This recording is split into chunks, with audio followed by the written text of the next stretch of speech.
ক্ষমতা আসে আল্লাহর তরফ থেকে।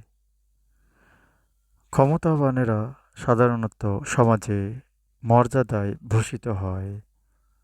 এই মর্যাদাটাও আল্লাহ পাকই দেন।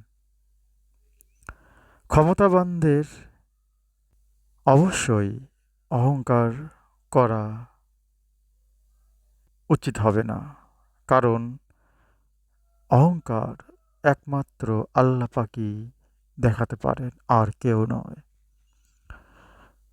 ক্ষমতাবানরা যখন গরিবদের জন্য কাজ করে, গরিবদের উন্নতির জন্য কাজ করে, তখন তারা সকলের কাছেই প্রিয় পাত্র হন। কিন্তু ক্ষমতাবানরা যখন এলিটদেরকে আশ্রয় প্রশ্রয় দেন, তখনই তারা ভুল পথে চলে যান। এই এলিটরাই একদিন তাদের মৃত্যুর কারণও হতে পারে। আল্লাহ আমাদের সবাইকে বোঝার তৌফিক দান করুন। আমিন।